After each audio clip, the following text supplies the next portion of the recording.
Welcome back to the KIX 96.5 morning show. This Friday night at the Wyotheater, you don't want to miss. Local favorites, the Two Tracks, performing with opener Sarah Sample. The Two Tracks recently released their fourth studio album titled It's a Complicated Life. They toured all around the country this summer, playing festivals and headlining shows. And we're excited to have guitarist, cellist, singer Dave Heubner from the Two Tracks on the phone with us. First, good morning, Dave. Morning, Jeff. Thanks for having me. Yeah, thanks so much for coming on. Wow, it was a busy summer. You guys just played an outdoor fest in Sandpoint, Idaho. Yeah, we did. We did that. I look at the crowd. They're all in their stocking caps and winter coats. How is this performing outside when you're freezing? Well, they had heaters, so we kind of wondered the same thing driving up there. And they had like a couple heaters on stage, and then one of those went out, so they moved one of those tower heaters up to the front of the stage. And then it actually kind of made the crowd pulled in because they wanted the heat. you know how sometimes people are a little scared to be like the person right up front, and but that was where the heat was. So everybody crowded in, and it was actually a really fun time. And they had a bonfire later, and I don't know, it was cool. We lucked out too. The weather was good. Yeah, that was nice. How's your cello when it's freezing outside? So far the freezing has been okay. It can be hard on it, but it's not as bad as getting stuck on a early morning stage at a hot festival or something, where sometimes it's positioned the wrong way and the hot sun is just blazing straight on the deck of the instrument. Ooh. And that's definitely scarier, because you're like, oh God, this thing could pop apart any second. Which wouldn't be good if you've seen Dave live. Well, congratulations. The album is out. It's awesome. We had you on right when the first single came out, but this is the fourth album now. Can you feel momentum now that you've reached the fourth album? Yeah, I do think this year we've noticed that more people know we exist out there in the world, and just people are appreciating, I think, the quality of the records and the songs that we've been putting out, and we just try to make the best music we can, and already looking forward to getting down to writing some more material and putting together a fifth album. So I mean, there's kind of we all get along. There's no real, end in sight. We're just like cruising along and enjoying the ride. So it's definitely a fun year. Which is a good thing. Your producer, Will Kimbrough, we talked about him before, but it's been funny. All the artists that I've had on here, his name has come up a few times. This guy has worked with a million people. He wrote with Jimmy Buffett for like 20 years. He just did Jimmy's last album. I mean, talk a little bit about Will and the song. Does he help with your guys' songwriting? Because he does a ton of songwriting sessions. He's helped us a little bit in the studio, as our producer in terms of the songwriting, for sure. But just usually here and there, a word play or a turn of a phrase or something. But he is, like you said, he's worked with everybody, and he's just the nicest guy and an incredible instrumentalist on everything. Everything's stringed, pretty much. He just is unbelievable. He's probably the best, still unknown electric guitarist you've never heard of, but you should have. And so he just, it's always nice to have. That's why we like working with him. Is it's nice to have him in the room. I mean, we feel pretty good about the songs. Usually, that's the whole. We try to be prepared, but knowing that somebody of that caliber is sitting right there and listening, and if for some reason something hits your ear a little funny, you can be like, did that sound weird to you? Or is that, should I change that word right there? Or, how should I approach that? And so that's kind of how that's the process, with him. I mean, he doesn't we're a band, so he doesn't have to assemble a bunch of studio musicians, but he just is there kind of giving us a sounding board, for any concerns and stuff. It's a great relationship you've built. We see relationships. It's huge in the business. But you mentioned getting along. Taylor, your bass Yeah. player, who's been in the band now for, I think, at least a couple of years. More than that, yeah. Yeah, now it's probably been 3 or 4 years. Who knows with COVID? I don't know what year it even Yeah. is right now. I mean, you came into the band. You and Julie are now married. Fred's been in the band the whole time. We talked to Matt from Laney Lou and the Bird Dogs a couple weeks ago. They're breaking up. They're almost going to be done here in the next week or so. How do we get along in a band? How does it work? Do we have to work on it? Do we have to focus on it? How does it work with you guys? Well, I mean, we're definitely a tight-knit band family, and I think we've lucked out in that we have found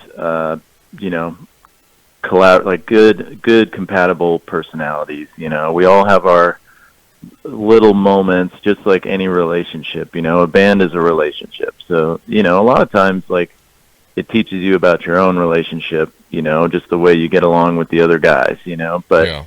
You have to maintain the positivity and that connection, we enjoy hanging out. We've found kind of our go-to methods of enjoying ourselves on the road, and just nobody really gets on anybody's nerves too much or anything like that. It's not like we just really have a good time, and we do a lot of fun trips. I mean, we have a lot of fun adventures together. So it's like, it's not just going and playing a show. I mean, it's getting to drive through Yosemite National Park, or getting to stand on the Pacific Coast, or walk on the Blue Ridge Parkway, or, go to Dubai. I mean, it's just, we've had these incredible memories together, and I think that just makes it stronger as the years go on. And yeah, it's funny you mentioned like Taylor joining the band, because with COVID, it feels like, how long has it been? But Yeah.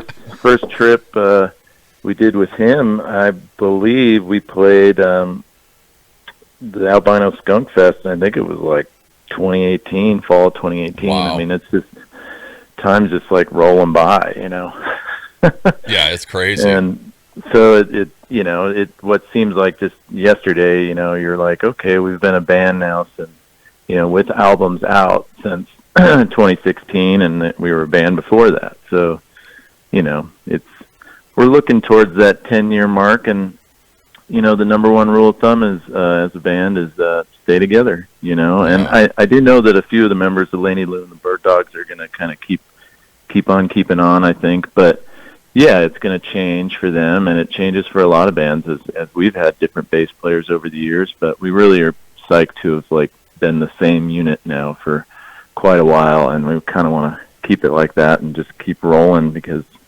it takes time. It takes time in the music business for people to notice who you are. Oh, yeah. It doesn't happen overnight, that's for sure. Even if you think somebody just came out of the woodwork, they didn't. But, exactly, yeah. Go check them out. It's the Two Tracks, thetwotracks.com. They're on Facebook, Instagram. Go to YouTube, watch all their videos. See them Friday night at the Wyotheater, and It's a Complicated Life. Their 4th album is also out now. Well, Thanksgiving was Thursday. I saw on your Facebook page, Dave, holy turkey. You wrapped your turkey in bacon. How was this? It was amazing. It was a random idea. It just popped in my head. I'm like, why don't I just wrap a turkey in bacon? And then I Googled it, of course. I didn't have to totally go on my instinct. And sure enough, everybody's like, yeah, it's great. You don't have to baste it. You don't have to do anything. Just put it in the oven covered in turkey or covered in bacon. And underneath that bacon is a layer of butter that also had bacon in it. So it was pretty, and it wasn't too bacony. It was just good, moist turkey. And it was nice and juicy. So, yeah, it was good. It looks amazing. It's very impressive, that's for sure. Dave and his baking skills. Well, all the festivals this summer, did we see somebody that we enjoyed or a new band that stood out? Oh, man, hard to pick just one, I guess. There's let me see. Albino Skunk Fest was an amazing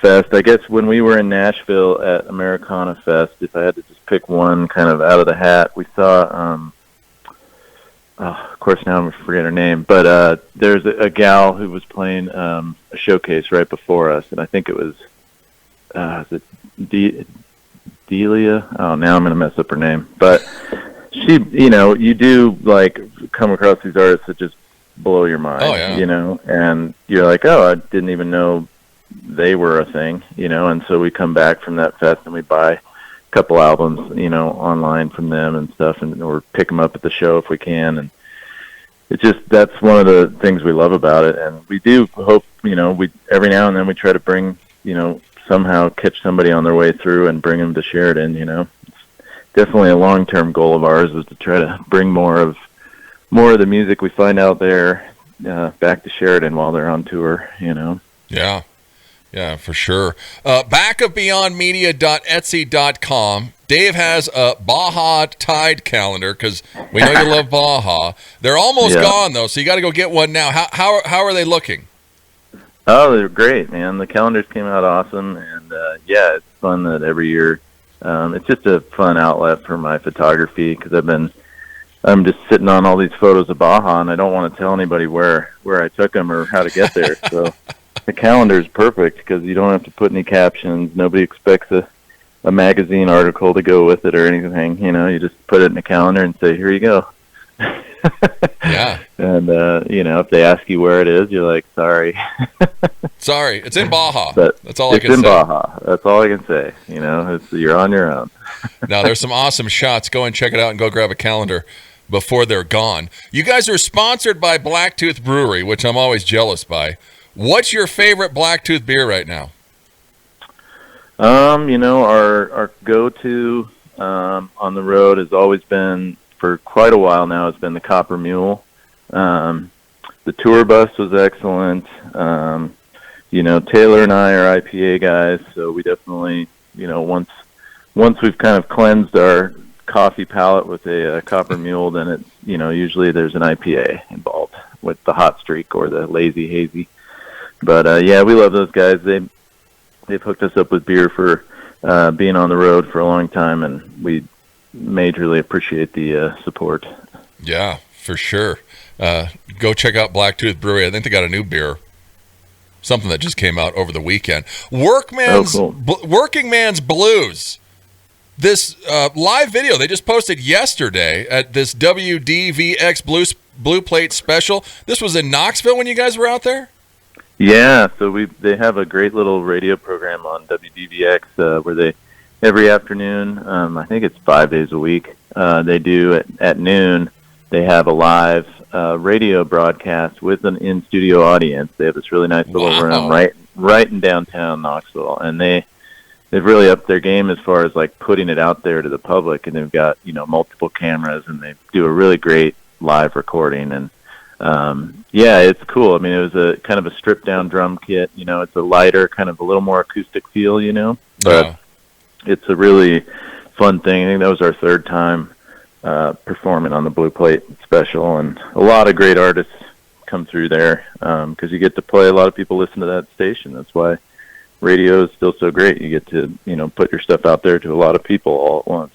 So. Yeah, that's amazing. A live concert every day at noon. That's impressive. Yeah, it's amazing. That's how many artists are out there. It's just, it's crazy. Yeah, and they book 2 artists per day. Per day. So. Oh my, wow. That's impressive. Well, you can go check them out Friday night at the Wyotheater. You guys love playing at the Wyotheater, Dave. We love the Wyo. Yeah, they've always been so good to us since we first started playing there back in 2016. And yeah, we're really excited. It's just a great room, and we've got our good friend Sarah opening up for us, and she's a great songwriter. And yeah, there's definitely it's going to be a great show. If you like original Americana music, it's going to be an awesome experience. And you guys always throw something special at us at every YO gig, so I imagine you're going to have something up your sleeve. Yeah, something will happen. We'll cook something up, you know. Might be a collaborative effort with everybody that's playing, or, you know, we'll see. But yeah, make sure you go and check it out. Go get your tickets now. They're moving fast. Wyotheater.com. I think it's like $23.50 for adults, but go get them because the middle section is about gone. Working Man's Blues. You wrote this song. What's it about, Dave?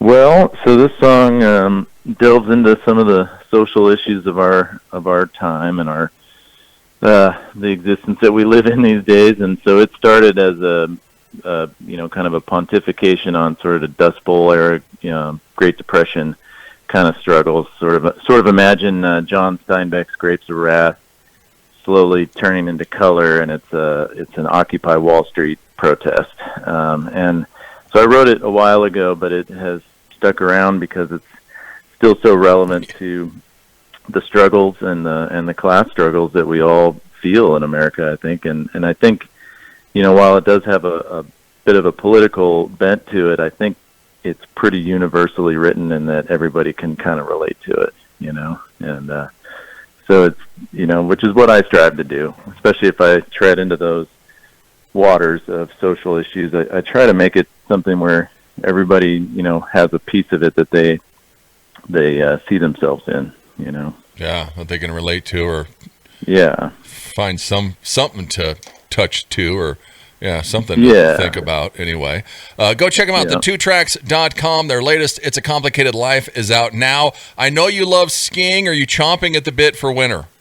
Yeah, I mean, I know a lot of people are probably complaining about the snow and the cold and wishing the fall would keep rolling on. And, I do love the sunny weather. I can't complain, but I do love a good snowpack and some cross-country skiing and backcountry skiing and, get up at the butte, all that kind of stuff. So I'd kind of like to see, especially now that we're not hitting the road anytime soon for, a little bit here, it'd be kind of nice to see some snowflakes in the 10-day forecast. Put it out there. Come on, Uller.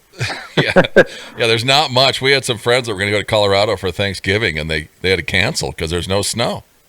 Oh, yeah. Yeah, it's still a little early yet, but it'd be nice to see it kind of turn on here in the next week or so. We'll see. It's coming. Don't worry about that. It's coming. Go and see them Friday night, Wyotheater. Dave just said it. They don't have any other dates on the book, so this is it for a while. So make sure you go and see them this Friday night along with Sarah Sample. You don't want to miss it. Sarah will be opening the show at 7 o'clock. Go to wyotheater.com and get your tickets. Well, here's Working Man Blues by the 2 Tracks. Dave, thanks so much for coming on. Thanks for having me, Jeff. It's the 2 Tracks. It's KIX 96.5.